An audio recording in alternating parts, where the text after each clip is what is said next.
Hello, everyone. Welcome back to TFF Podcast. I'm Bailey Lalonde with the Freeman Foundation. And here we like to talk about health, well-being, spirituality, music, arts, and culture. Today we have with us a contemporary artist from Lithuania who is here to join us and speak to us about her creative journey. Ieva Li, everybody.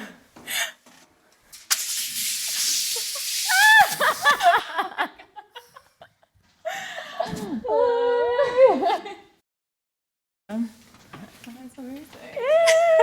How exciting. So nice to have you on this episode. And I can't wait for the viewers to hear about you and your life and your art and your whole message. Yeah, let's do it. So, do you want to tell us a little bit about yourself and your background and kind of what brought you to arts as a career? I feel it's always so hard to just describe yourself, because there's so many layers as well as a person, as an artist. But I think as a child, I was probably awkward child who just lived in my own reality, and I just kept on going and expanding that reality until it became, I don't know, like as a huge art piece almost, So I really don't have like linear story.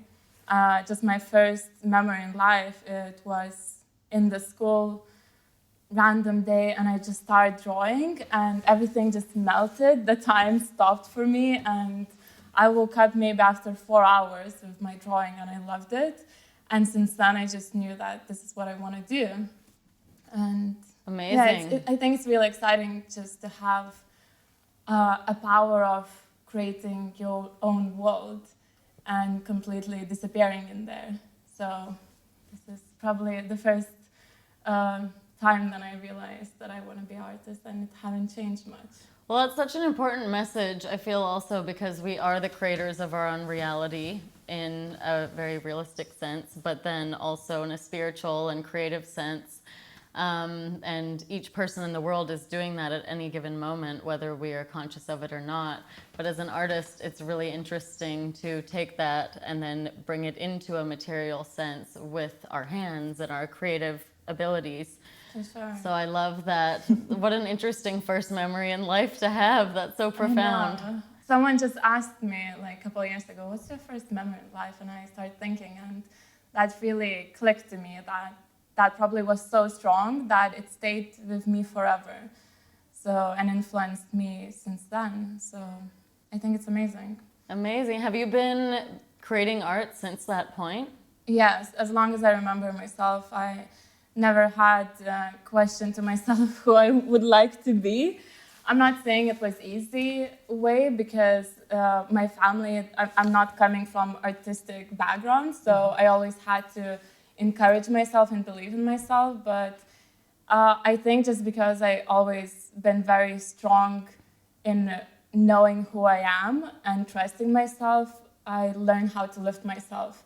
Yeah. So it's almost it's great to have support and people that understands you, but you definitely can do it by yourself, and on the way you're gonna find that eventually. So that's really interesting that you've been so clear on that from such a young age. It's very different than my interaction with art. I feel like I remember clearly at 18 standing on the top of a skyscraper in Manhattan and looking out at the perspective of the whole world and just thinking, what part do I have to play in this? Like, what is my purpose here?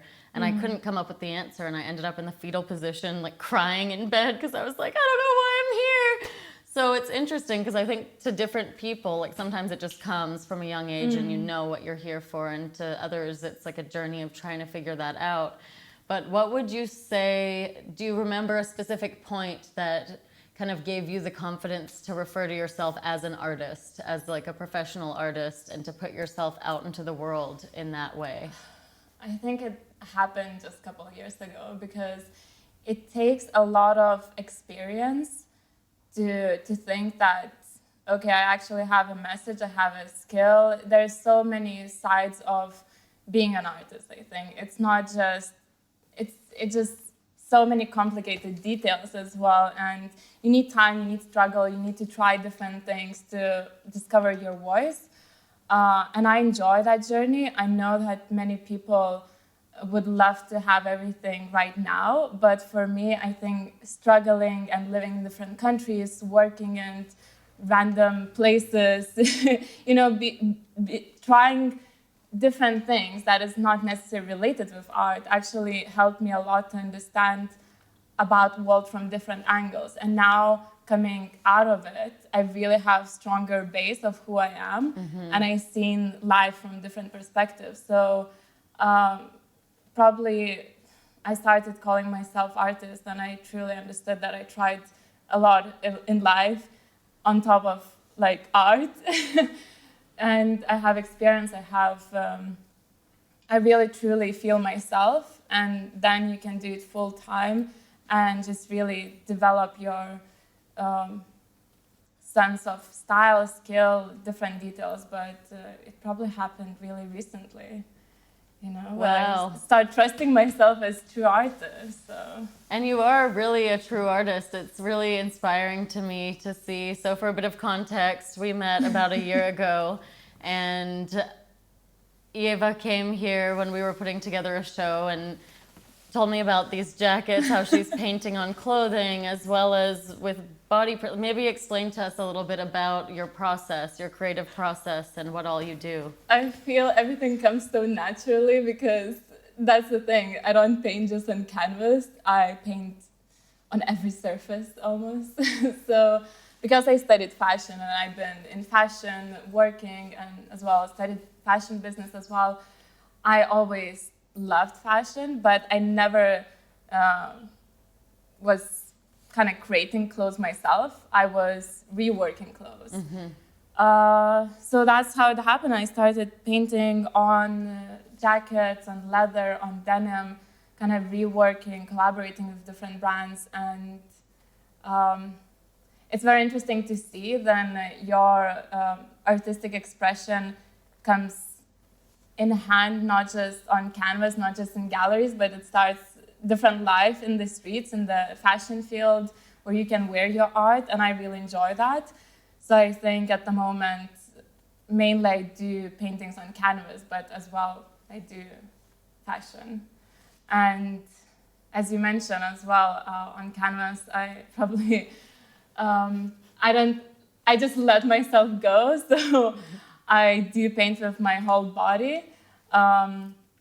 I'm always very interested in art that can tell not necessarily just a story, but as well emotion. And I feel one of the best tools to express my emotion is my body. So I incorporate my full body in my painting, and I love it.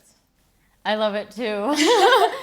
Ieva came to the last exhibition that we put on here last year in Hackney Wick in the greenhouse. And that's where she did the first live performance that I've seen with Alia, your girlfriend. And yes. I just loved her writing the poetry on you and you rolling in the paint. And it just brought the whole exhibition to a whole different level. When I was back in Canada showing people pictures of that exhibition, they were like, what? Like that happened? Oh my God, that's amazing. That's so it's really interesting and cool to see how much you let go and express through that medium. Yeah, thank you. I really hope it's going to inspire more people as well, women to trust their body, to connect with their body, because it really helped me when I started. When I started Body Prints, I actually was a bit broken. I came to London, I felt like I'm losing myself. I didn't know people. It's a big city as well. So I felt I need something to completely tune out of the city life and just connect with myself. And since I was a painter, I thought, what should I actually paint? And I realized that the object that is very interesting for myself is myself. And it's kind of childish almost, just to put paint on yourself and, perform on the canvas or paper. But it helped me so much to reconnect with myself and trust myself. And for these first 3 months when I was doing just body prints, I was meditating every day, not drinking alcohol, just completely in my own zone. I was feeling like almost like a temple. You know, my room, even though it was like a small room, you know, just kind of like fresh immigrant, but it was amazing just to hang these prints of myself and seeing myself whenever I would come home. And it just made me believe in myself much more, you know, and I reconnected with myself as well. So That's really beautiful how you got that validation through yourself and your own experiences. yeah. And with the body, I mean, I think we share in common, we like to paint the body. And my journey was very different with it. I didn't have very much self-confidence to call myself an artist. And then from Charlie, who is in the studio recording a studio session right now, so he couldn't make the podcast, but he's actually the first one that saw one of my pieces and wanted to buy it and was like, this is amazing. And after that, that gave me the confidence to curate it into the shows that I was producing, and then to refer to myself as an artist. But it really kind of, I was really nervous about it. And then the external validation really helped me build the internal validation. Yeah. But I find it fascinating that you just found that from within yourself from the beginning, from such a young age, and just kept believing in yourself. And obviously it's a big leap to move from Lithuania to here alone. And Yeah. maybe tell us a little bit about what kind of compelled you to make that move and take your art to that next level. Yeah. I think because I never felt very close with my family. You probably know, my mother died at when I was very young, so I have no memory of her, and the rest of the family is a bit more, they're not in arts. Like, for example, my mother was like a musician and poet, so... Oh, that gives me chills. So I felt closely related to her spirit in some weird way. And I always thought that I'm gonna move out from Lithuania just because I didn't felt so related. So since I was young, I traveled a lot, and I studied in Sweden, and then I went to New York. At 2 a.m. I kind of in the airport just decided I'm gonna live here. So I didn't had my documents fixed, so no photos from New York, but I had the most amazing time of my life.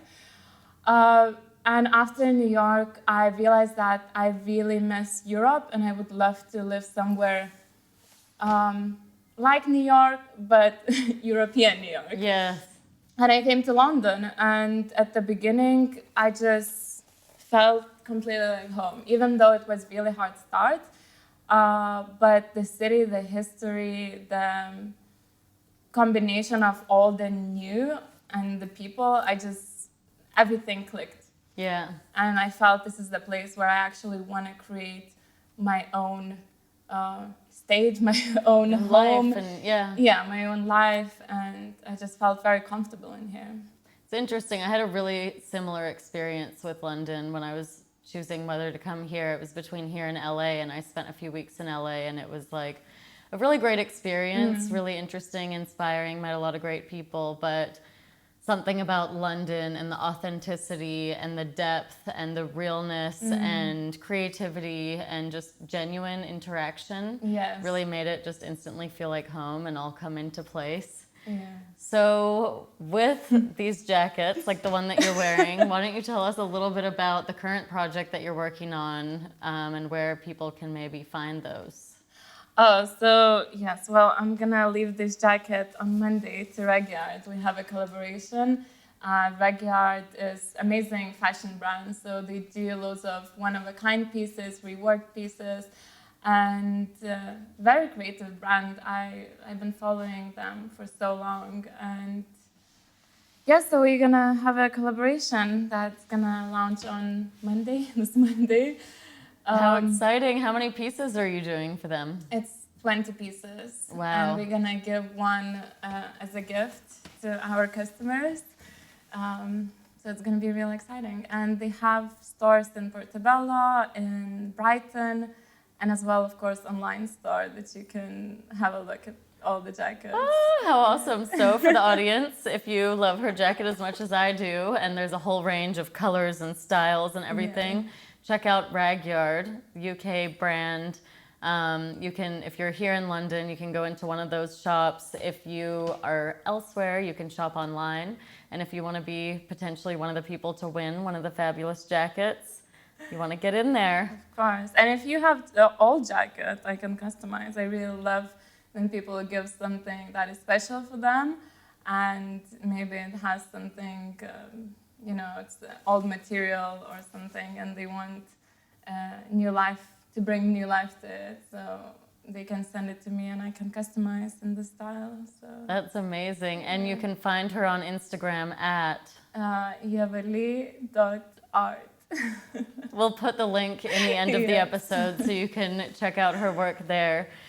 Why don't you tell us, I know you have some exciting stuff coming up with exhibitions, with your artwork and a solo show, so why don't you tell us all a little bit about that? Yeah, it's really exciting. I think it's definitely my first solo show in London, so I'm preparing this month. It's been very intense because I want to make everything feel very real. I don't want to rush it, but hopefully it's going to be next month in Shoreditch. I'm going to let everyone know the exact location and time later on. But it's going to be paintings, some probably sculptures, we'll see, just prints as well. Different mediums, basically, that I'm creating on. And body prints.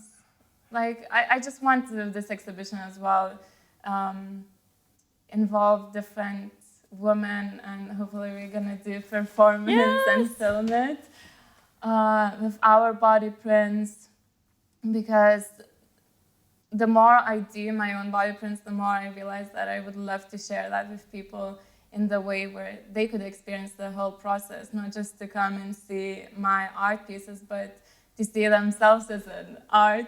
Yeah. And that's one way to go, to invite other people and create something together as well.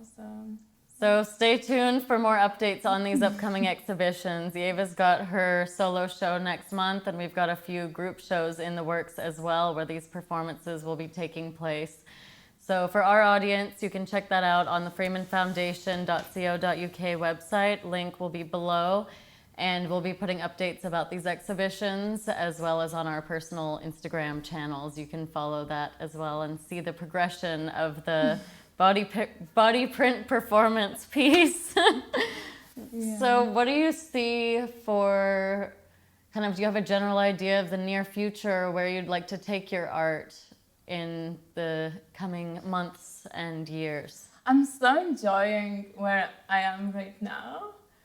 It's almost all the time I was thinking what's next, but at the moment I'm really fully enjoying, and I think it's just gonna get better and deeper.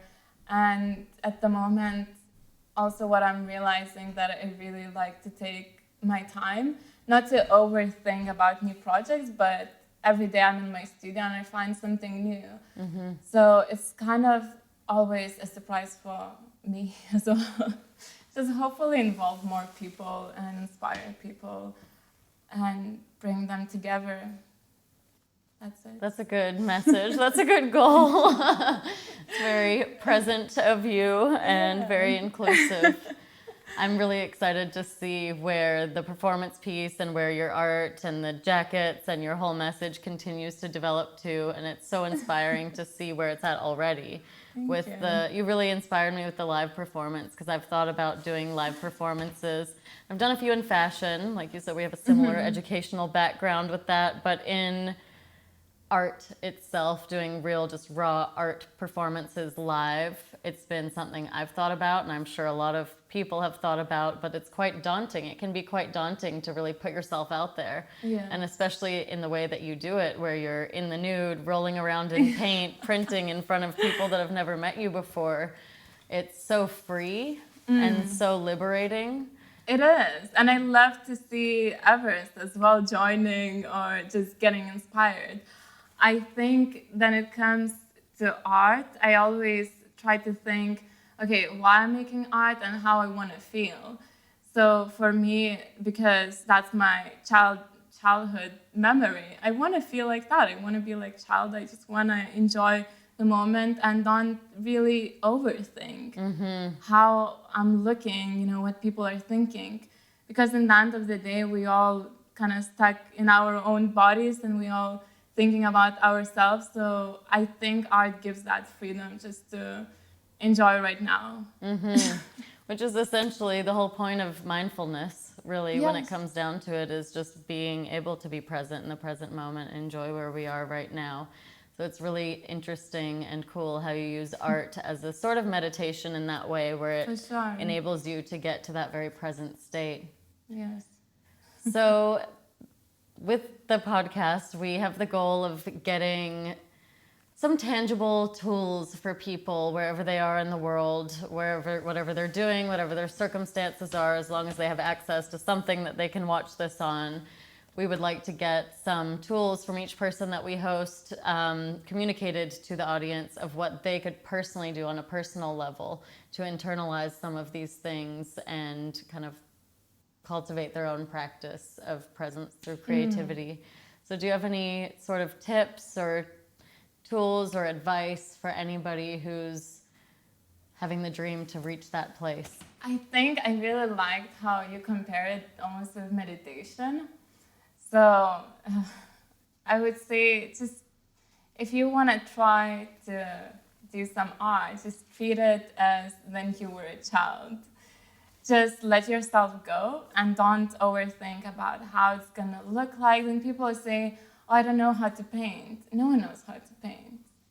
You know, Yeah. we even have biggest artists and they all have their own style. So which one is the best one, you know? So that's the thing.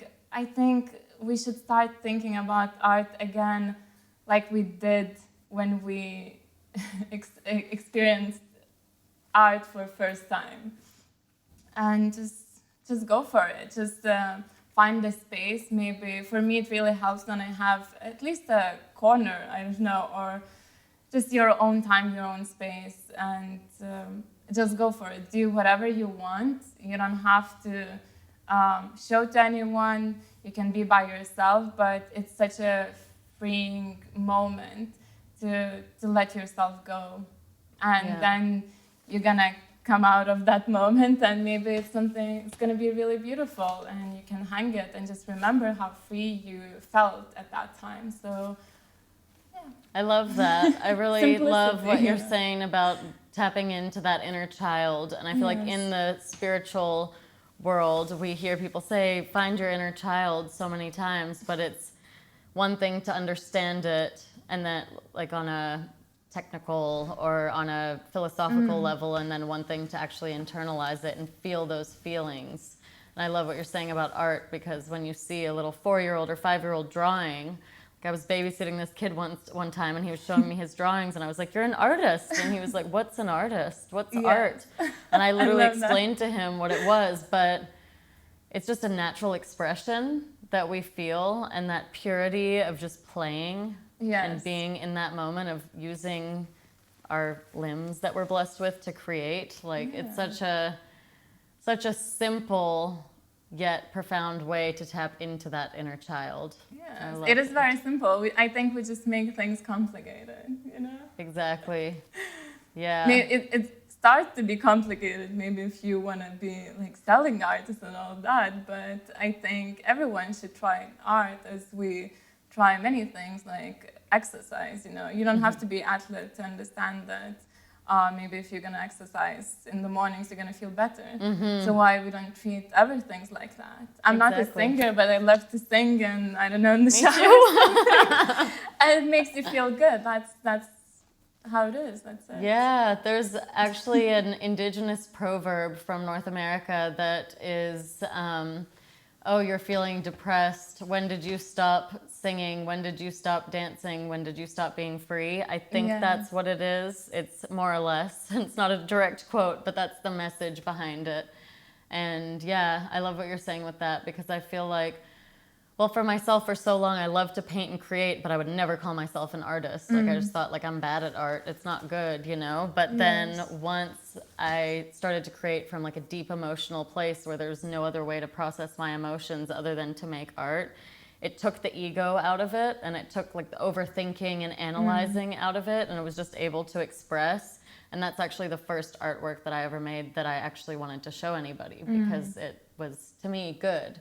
Yes. You know, and that's because I think it comes from that pure place of play and expression and taking the mind out of it completely. Yes, and it should be, I think, one of the main things. If I would say it's really important to be honest when you're creating. So for me, art is honesty, you know? Whenever I try to do something, just practice my skill, and I went to art school and art academy, and you can learn that. I never been into very realistic drawing. For me, it's something deeper in your soul, and that's very interesting for me. This topic, probably, of who I am behind everything. And no one can caption that. It's impossible. And for me, that's why it's so, it's just very interesting, you know, go deeper into myself and be more and more honest with myself as well. And finding those layers and try to reflect that on the canvas, on the paper, and share that as well. So it is definitely, for me, it's definitely like therapy. Yeah. No, I share the same sentiment. To me, it's totally therapy. And it's interesting to me what you said about your mother and never meeting her or remembering her in person, but how you feel connected to her through your art. Yeah. With my art, the first thing that my mom said when she looked at it is, I feel like you're processing your traumas that you've been through your art. I can see it in your art.